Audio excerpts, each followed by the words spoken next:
നമസ്കാരം. കർണാടക ഉപമുഖ്യമന്ത്രിയും KPCC അധ്യക്ഷനുമായ DK ശിവകുമാറിന്റെ തട്ടകത്തിൽ ഇന്ന് കേന്ദ്ര ആഭ്യന്തരമന്ത്രി അമിത്ഷാ എത്തുകയാണ്.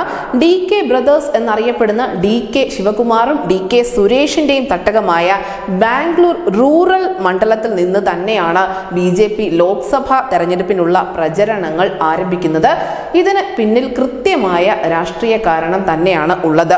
കർണാടകയിലെ കോൺഗ്രസിന്റെ ഏക MP-യാണ് DK ശിവകുമാറിന്റെ സഹോദരനായ DK സുരേഷ്. ബാംഗ്ലൂർ റൂറൽ ആണ് സുരേഷിന്റെ മണ്ഡലം. ഇവിടെ NDA സ്ഥാനാർത്ഥിയാവട്ടെ ദേവഗൌഡയുടെ മരുമകനായ ഡോക്ടർ CN മഞ്ജുനാഥ് ആണ്. കേന്ദ്ര സർക്കാർ സാമ്പത്തിക അനീതി തുടർന്നു പോവുകയാണെങ്കിൽ ദക്ഷിണേന്ത്യൻ സംസ്ഥാനങ്ങൾ ചേർന്ന് പ്രത്യേകമായ ഒരു രാജ്യം ആവശ്യപ്പെടേണ്ടി വരും എന്ന DK സുരേഷിന്റെ പരാമർശം ഉണ്ടാക്കിയ വിവാദം ചെറുതായിരുന്നില്ല. ഇത് അമിത്ഷാ പ്രചരണ തന്ത്രമാക്കും എന്ന കാര്യത്തിൽ യാതൊരു തർക്കവുമില്ല. ഇന്ത്യയെ വിഭജിക്കുന്നവർക്കൊപ്പം നിൽക്കണമോ, ഇന്ത്യയെ ഒറ്റക്കെട്ടായി കൊണ്ടുപോകുന്നവർക്കൊപ്പം നിൽക്കണമോ എന്ന ഒരു ചോദ്യം ഇപ്പോൾ തന്നെ കർണാടകയിലുള്ള BJP നേതൃത്വം ആരംഭിച്ചിട്ടുമുണ്ട്.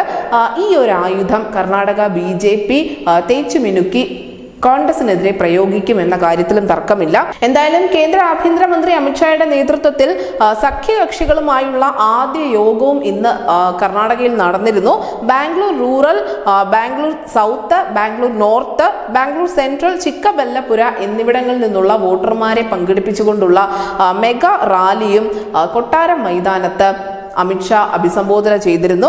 എന്തായാലും നേരത്തെ പ്രധാനമന്ത്രി നരേന്ദ്രമോദി കർണാടകത്തിൽ പ്രചരണം ആരംഭിച്ചത് കോൺഗ്രസിന്റെ ദേശീയ അധ്യക്ഷനായ മല്ലികാർജുൻ ഖാർഗെയുടെ സ്വന്തം ജന്മനാടായ കലബുറഗിയിൽ നിന്നായിരുന്നു.